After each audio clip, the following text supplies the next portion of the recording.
Big stories breaking tonight.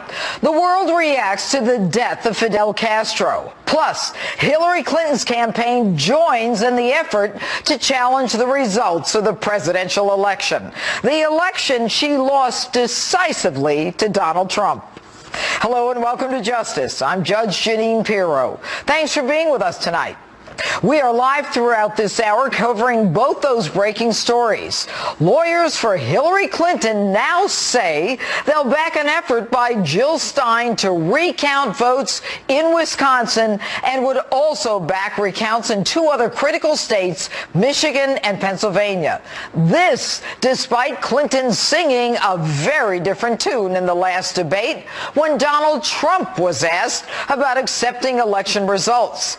My opening statement on this very topic is just minutes away, and you won't want to miss it. But first, tonight, reaction is pouring into the death of Cuba's Fidel Castro. That reaction includes a very different take from President Obama, who offered his condolences to Castro's family and said that history would judge his impact on the world, and from President-elect Trump, who bluntly called Castro a brutal dictator. Here's Phil Keating with more reaction from Miami. While Cuba is now in 9 days of state-imposed national mourning, here in Miami's Little Havana neighborhood, an absolutely unbridled celebration celebrating the death of Fidel Castro. Before sunrise, all day long, and now after sunset, thousands upon thousands of Cuban Americans have gathered here on the street in the heart of Miami's Cuban American population. Horns honking, cowbells ringing, pots and pans banging, Cuban flags flying, and smile after smile from ear to ear. President Obama released a statement, quote, "History will record and judge the enormous impact of this singular figure." Meanwhile, President-elect Donald Trump saying, quote, "While Cuba remains a totalitarian island, it is my hope that today marks a move toward a future in which the Cuban people finally live in the freedom they so richly deserve." An idea eagerly shared by all of these Cuban Americans as well as their parents for decades. This is more than 50 years they have been hoping Fidel Castro would just go away. Well, Fidel Castro is now dead.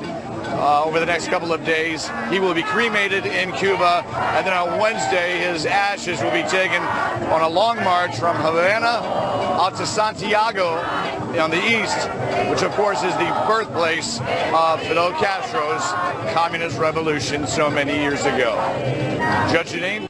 Phil Keating, thanks so much. And more on the death of Fidel Castro and the future for Cuba and the United States throughout the hour. But first, my opening statement. Breaking tonight, Hillary Clinton's campaign announces it will join Green Party candidate Jill Stein's presidential vote recount in 3 pivotal states, even though Hillary Clinton has already conceded the election.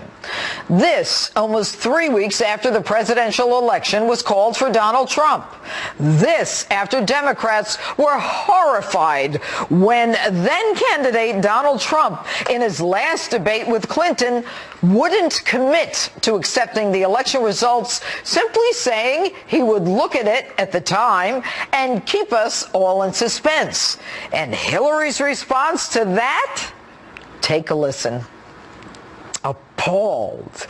And she then doubled down on the outrage, causing some to actually protest. He said something truly horrifying. He became the first person running for president, Republican or Democrat, who refused to say that he would respect the results of this election. That is a direct threat to our democracy. And even though she couldn't come out election night and concede, and we now find out that President Obama told her to concede, the next day, when she does concede, says, we have to accept the results and look to the future. Donald Trump is going to be our president. We owe him an open mind and the chance to lead. Okay, Hillary, now that Donald Trump is looking to help you heal, looking to help heal the nation, Would it be fair to say, to use your own words, it's time to give Donald Trump his chance to lead? And that's my open. Tell me what you think on my Facebook page or Twitter, hashtag Judge Jeanine. And joining me now is New York Republican Congressman Chris Collins, who is the congressional liaison to the Trump transition team and also sits on the executive committee of that transition team. All right, first of all, Congressman Collins, thanks so much for being with us. Good to be with you, Jeanine. Were you as shocked as I was today to hear that the Clinton campaign that said that we now have to get behind President-elect Donald Trump says, gee, we're going to join in this recount? What did you think of that? Nothing surprises me about Hillary or Bill Clinton. Let's face it, it's always been Clinton family first. And, this is a person who lied to the American public, lied to the Congress, much like her husband did. And so to lie on a debate stage and to try to turn that debate question, which we all have to realize they never asked her that question. Her response spoke for itself. But the liberal press didn't even ask her the same question they asked Donald Trump. But nothing surprises me about the Clintons. The liberal Democrats, who I can tell you, going back to D.C. after the election, boy, talk about eating crow, eyes down, shoulders shrugged, totally can't quite believe what hit them on election night. But there we went with Obama's legacy now, $20 trillion in debt in ISIS, and there won't be much of it. Okay, so here we are, Congressman, almost 3 weeks from the election, and they say, okay, we've got these three pivotal states, and even though I said that we need to look forward and, we need to accept Donald Trump as a president, I'm going to pull back on that one. But let's talk about those three pivotal states. So my understanding is they're going to start with the recount in Wisconsin. All right, so they start with that recount, and what are we talking about? In Wisconsin, we're talking about a grand total of, I have it right here, 10 electoral votes. So let's assume that they're close and they're not in Wisconsin. That's not going to bring her up to what she needs. If they recount in Michigan, it's still not going to bring her up to what she needs. And in Pennsylvania, Donald Trump is 70,000 votes ahead of Hillary Clinton. So why are they doing this? Aside from the fact that you can't believe anything they say, what is the motivation behind this? Oh, I can tell you, they are ginning up the crowds, the protesters. They don't want to make America one again. I mean, I think this is a concerted effort in order to do everything but make America one again, which Donald Trump is going to do. He's taking and making the right statements. No, this is not about unifying our country.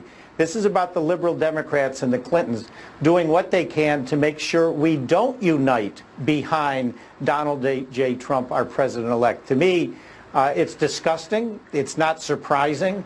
But let's also remember, we're going to get past Wisconsin, and he's going to keep those 10 electoral college votes. Of course. At which point, even if, and it won't, even if something happened to Michigan and Pennsylvania, he's still our president.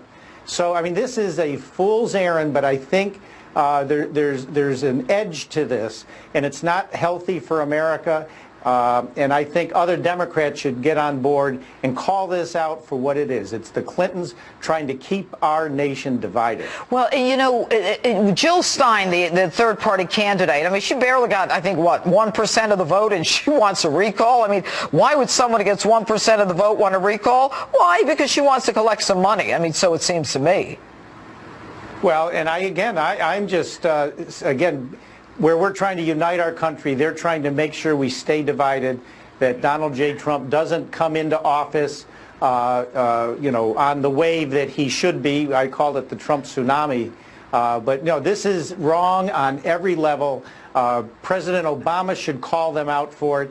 He should be saying, enough of this, it's time to unite our country. But then again, he's the most divisive president who has disserved our nation for 8 years, so don't expect him to say it either. And do you think that one of the possible reasons or one of the strategy behind this ridiculous attempt is to kind of shake the confidence of the electors before they meet? I believe it's on the 18th of the Electoral College, or maybe to get some of the electors to break away?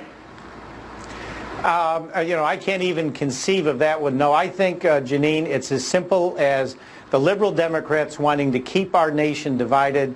When President-elect Trump said, "One America, make America one again," they're trying to fight against that, which is, democracy and our country, and they should be ashamed of themselves for it.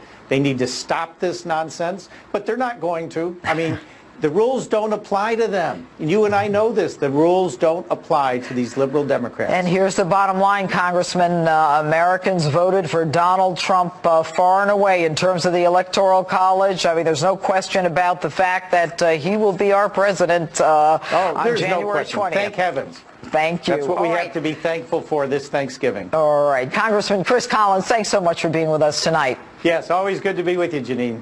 All right. Joining me now is an attorney with Brown and Weintraub in Albany, New York, and outside counsel to the New York State GOP, Jeff Bewley. And I might add, Jeff, you were one of the key players in the 2000 election in Florida, actually counting those Chads in that historic recount. But, Jeff, when they talk about the recount from 2000 in Florida, there was a question of, I think, 500 votes that were in question in Florida, whereas in Pennsylvania, the difference between Clinton and Donald Trump is 70,000 votes. Are these people kidding? Well, Judge, nice to see you again. Yes, you're correct. The spread in Pennsylvania is actually 1.2%, which is much higher of a margin than any recount in modern history has been able to overturn. And in fact, there's been a bit of a misnomer that's been perpetrated by the press that we are currently recounting the 3 closest states, but we're not recounting the 3 closest states. We're not even recounting the 2 closest states. What we are recounting the 3 states that Donald Trump with his smallest margins of victory. Michigan, he won by 0.3%. He won Wisconsin by 1%, and as we already said, Pennsylvania by 1.2%. But Hillary Clinton won New Hampshire by 0.4%. So New Hampshire is closer. Maybe we would have a recount of New Hampshire. That's right. So I think there's a good argument to be made that Jill Stein, Hillary Clinton, and the left only want to recount Donald Trump votes. Interesting. All right, and maybe we should have a recount in Nevada and Virginia and Minnesota and every state that she allegedly won, if that's the game we're playing. But Jeff, look, it's my understanding that you're going to be one of the people headed out to Wisconsin this week, that as soon as the filing fees are paid on Tuesdays, the recount starts on Thursday. Is that correct? That is possible, yes. Okay, and that how is it done? Is the recount done by machine, or is it going to be something that's done by hand? No, it's going to be done by hand, and it's my understanding that in Wisconsin they use different types of machines in different jurisdictions. There's basically 2 types of machines. The optical scan machine, which is where you go in and fill out an oval on a paper ballot, and those can then be rechecked manually. Then there are what they call DREs, which are like ATM type machines, and some of those have paper receipts and some don't. So some of those can be checked against the results and some will not be able to. All right, and so when this begins, is it if some of it is a manual recount, is it possible that this goes beyond the 18th of December, which is when the Electoral colleges meet? Yeah, well, the Electoral College meets on the 19th, but more importantly, by federal law, all the states have to report their results to Congress by the 13th. So the 13th is actually the drop dead date. So that makes it even tougher. And I can tell you, I was counting ballots in a New York State Senate race last week, and I was doing it for 3 days, and we only counted 2,400 votes in 3 days. So a lot of this is going to depend upon how much resources these local counties can put into this, but the more resources, the more cost to the county. Right. And then the higher the fee that will have to be paid. And, you know, the shame of all this, Jeff, is looking at the numbers. It's not, you know, unless all 3 states are called for Hillary Clinton, the woman who said it's time to look to the future for Donald Trump and give him a chance, nothing's going to happen, and it's just a divisive tactic. Correct? Correct. It's going to be very interesting to see what the Clinton and Stein attorneys and volunteers, how they proceed at the counting tables in Wisconsin next week. If they are proceeding expeditiously, it's possible they're acting in good faith. If they're slowing things down and making a lot of objections, then it's going to be a question of what's their intent. Are they trying to prevent a state from being certified and trying to prevent that state from sending its electors to the Electoral College? Exactly. All right.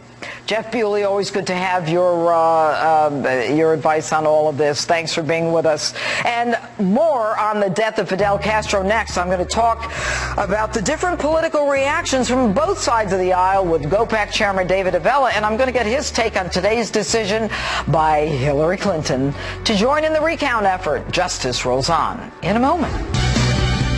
Breaking tonight, we continue to follow 2 big stories, the death of Fidel Castro and Hillary Clinton campaign joining in the recount effort in 3 states. Joining me now with a reaction to both is GOPAC Chairman David Avella. All right, good evening, David. Let's talk about Castro and the 2 different reactions that we have with respect to his death. One is from President Barack Obama, saying basically that history will be the judge of, his legacy, and Donald Trump being a little more blunt about Fidel Castro is dead. What do you think his death is going to mean to the U.S.-Cuba relations? Well, Donald Trump could have come out and said, one less predator to drain from the swamp.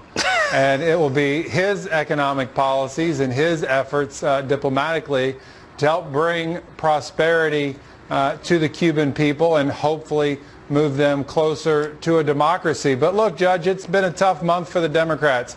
First they lose the election, and today they lost their inspirational idol on economic policy with the death of Fidel Castro, so you can understand why they're a little bummed out right now. Well, you know, he is certainly one who was a brutal dictator, someone who, if anybody remembers the Cuban Missile Crisis.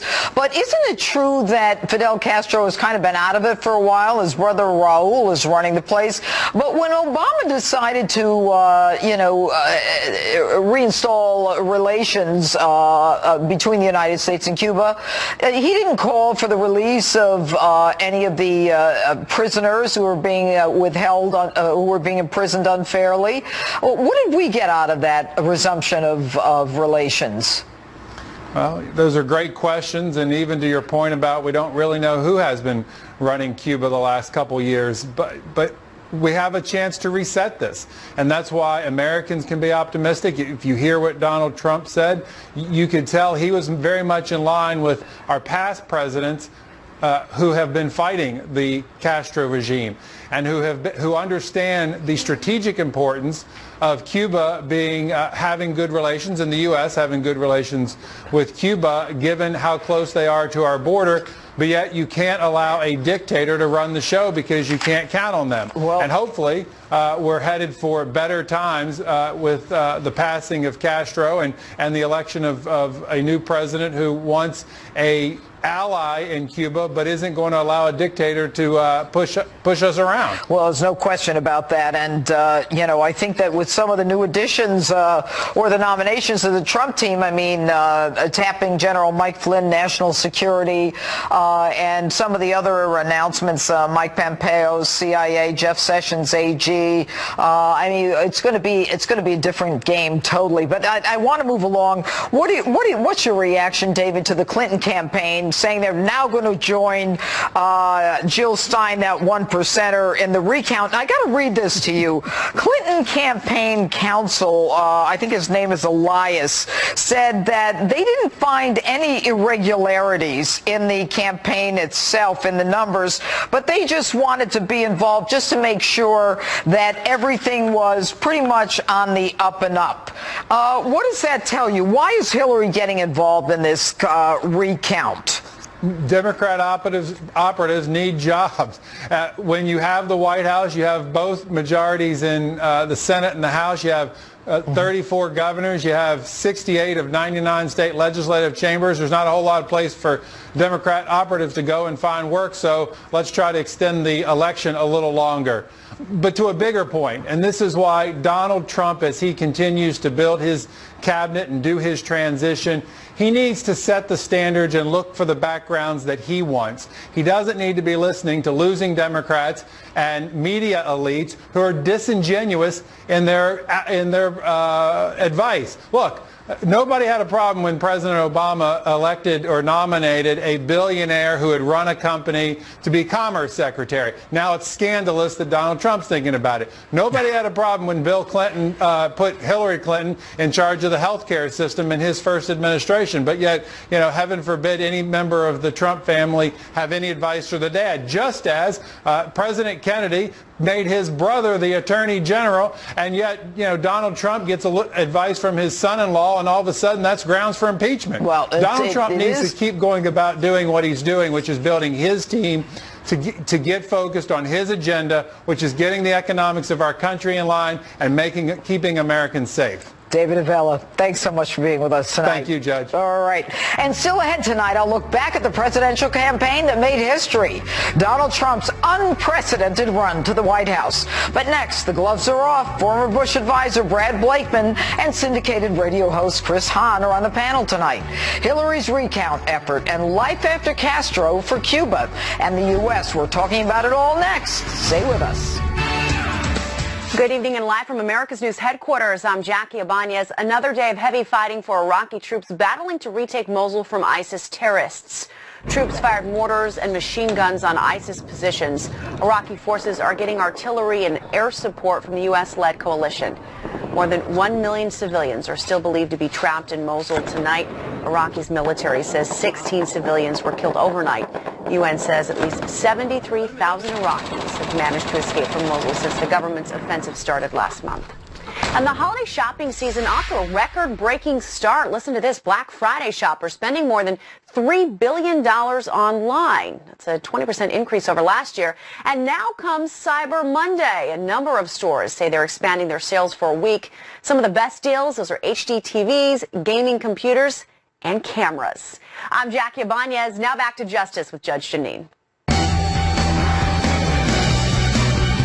A lot of breaking news tonight on this Thanksgiving Day weekend, so let's get right to it with my political panel, Republican strategist and Fox News contributor Brad Blakeman, and syndicated radio show host and former aide to Senator Chuck Schumer, Chris Hahn. All right, guys. Brad Blakeman. Okay, so Fidel Castro dies. Was he in charge anyway, Brad? No, Fidel wasn't in charge. He was ailing for some time. His brother's in charge, including a whole host of other relatives of the Castro family. Were they all communists too?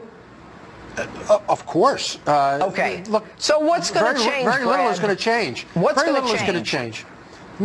You know what? It remains to be seen, but I don't think much, because these guys have been hanging on to power for decades. They're not gratuitously going to give it up, and we need a strong president like Donald Trump to not give away the store, especially in our own hemisphere, and revisit some of these awful executive orders that the president has done in order to cozy up to dictators. Okay, so why did the president need to cozy up to the dictators, Chris?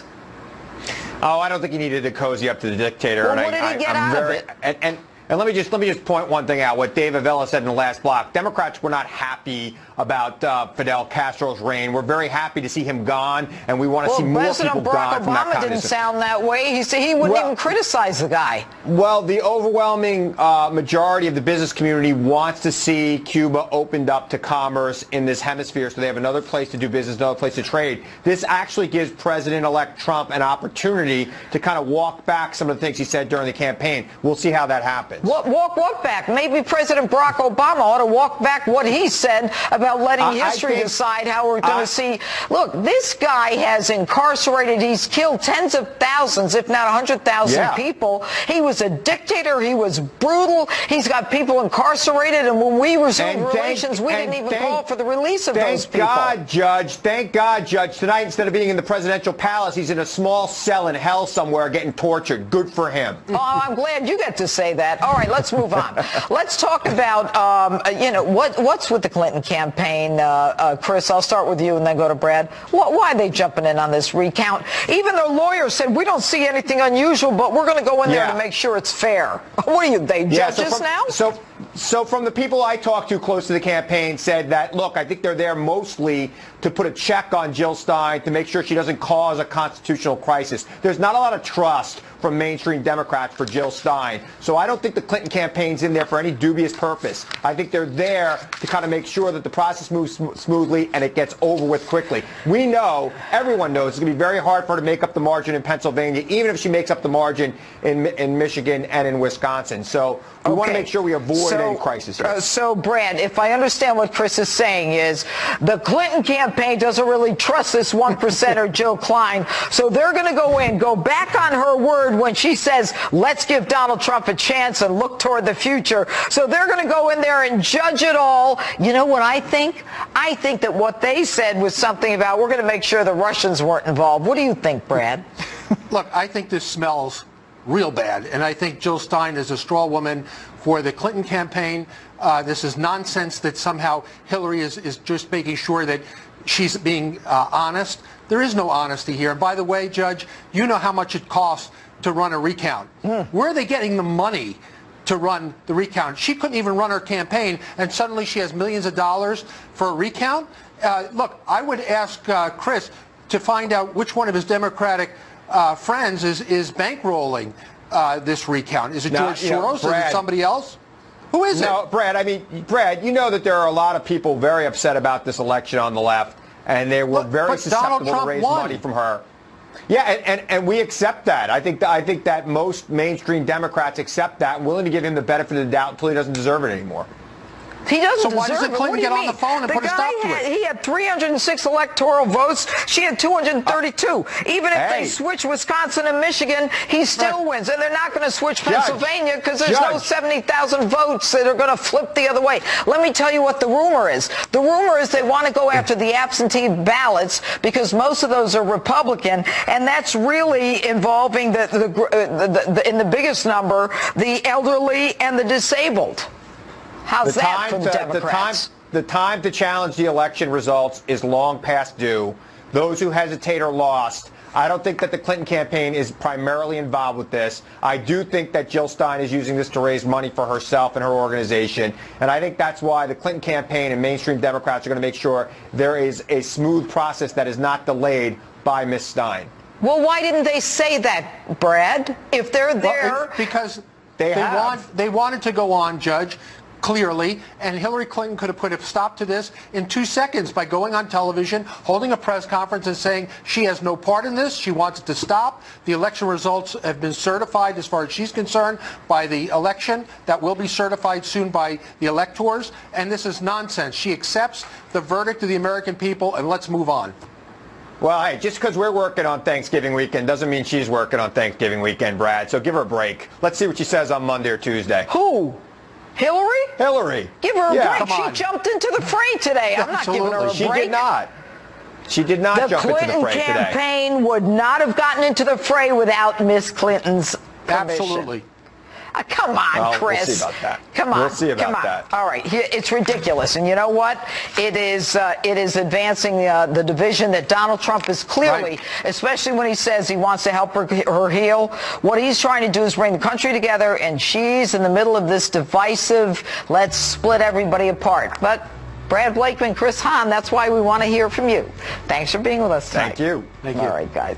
A look back at Donald Trump's historic campaign coming up. Plus, I get a prominent millennials take on President-elect Donald Trump and the transition so far.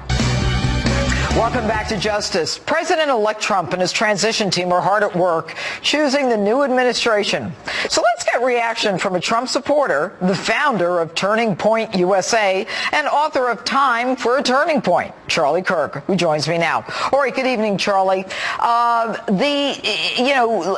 talked about millennials during the campaign, and now that the campaign is over, where did millennials fall in this election as compared to where they were in the last election with Obama and Romney? Yeah, it was quite remarkable. You look at the Hillary Clinton modeling. They really anticipated they would win 60 to 65% of college voters, and they were really shocked on election night where they only won by about 8 to 10%. Barack Obama was able to win 65 to 70% of college voters. In fact, in Wisconsin, Donald Trump won 45% of college voters to Hillary Clinton's 43%. That was one of the difference makers in Wisconsin. And look, this recount stuff is a bunch of nonsense. And they're going to go back and they're going to go through all the college districts. And Hillary campaign was completely stunned to learn that the margin with millennial voters is a lot smaller than they anticipated. It was one of the reasons why she lost. She was not able to excite younger voters.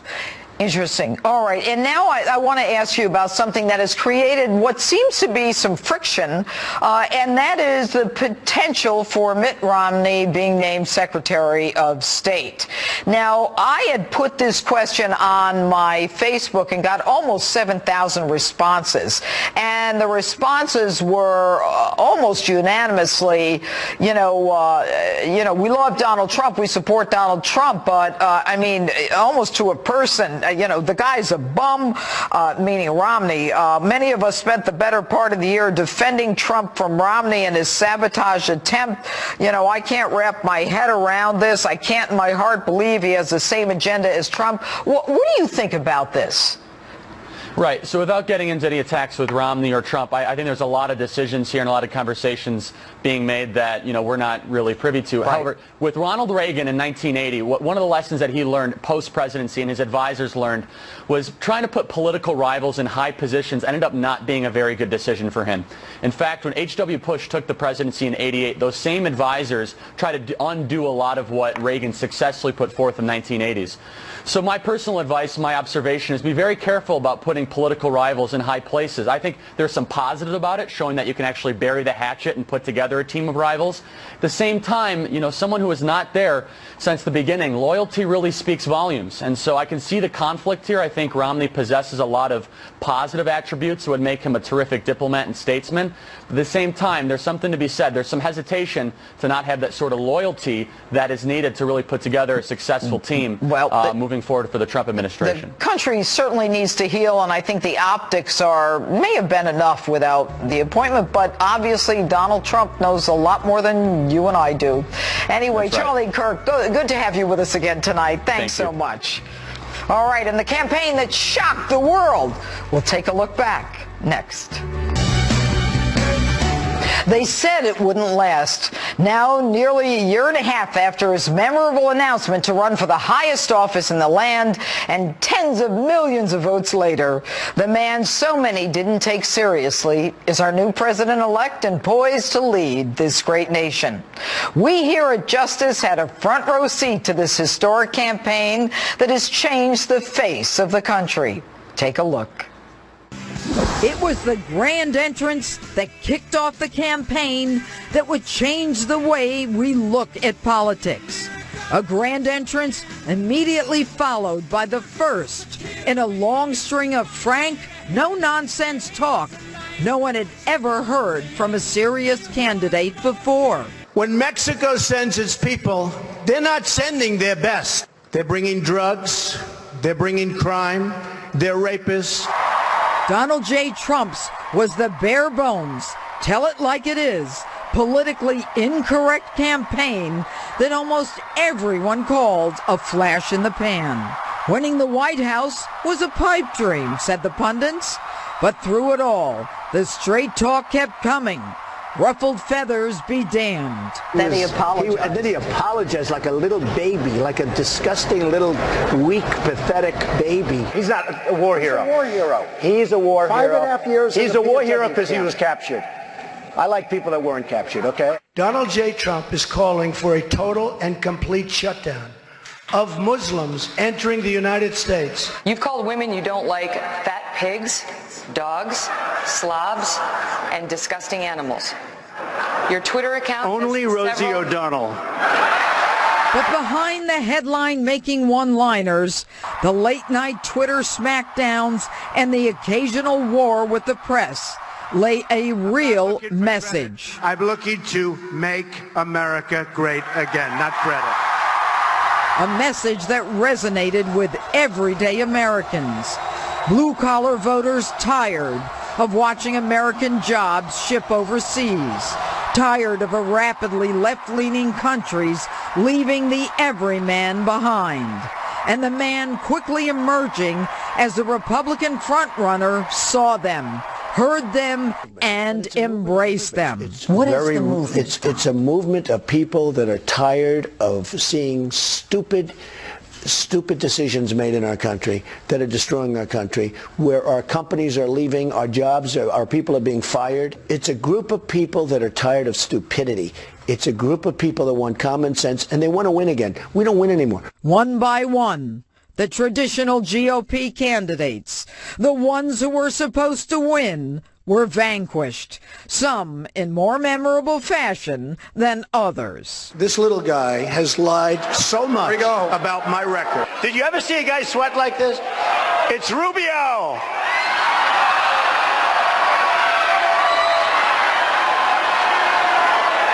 Lion Ted, Lion Ted. What's your name? My name's Lion Ted Cruz. You have to spell it right. It's Lyin apostrophe Lion Ted. Jeb Bush, we call him low energy, low energy. As he stood victorious, holding the mantle of the Republican Party, Donald Trump started the uphill battle against the face of the Democratic Washington establishment, pledging all along to keep proving the naysayers wrong and keep doing it like no one ever has. I beat a lot of people that are good people, and now I have one left. It'll probably be crooked Hillary. She's crooked as you get. And it'll probably be her, and we're going to see what happens. What we saw at first was more of the same. The polls, the pundits, the people paid to read the tea leaves, all predicted history. The first female president, ready to continue the 8-year push to the left. But much of America had a different history-making vision in mind. An America that reached out to those who felt forgotten. And quickly, the race that wasn't supposed to be a race became, well, a race. I have a message for all of you. The crime and violence that today afflicts our nation will soon, and I mean very soon, come to an end. Then, a gift from the most unlikeliest of givers. A rallying cry from the very person who was already planning her move back to the White House. You could put half of Trump's supporters into what I call the basket of deplorables. The basket grew until it burst. Hard-working, angry, frustrated, and now insulted American voters. Fired up and ready to make history. Such a nasty trust fund. And through it all, though he added substance, specifics, and even a first 100-day action plan to the rhetoric, Donald Trump never stopped being. That's it for us tonight. Remember, you can friend me on Facebook, follow me on Twitter, and on Instagram at Judge_Jeanine. And this holiday season, If you're looking for a great gift, pick up my book, He Killed Them All, Robert Durst and My Quest for Justice. On sale now in bookstores and online. Go to Amazon. Thanks so much for watching. Now, if you didn't buy it last year, you can buy it this year. The guy still hasn't been tried yet in where is he? He's in Los Angeles. The trial's coming up. Greg Gutfeld is next. I'll be back.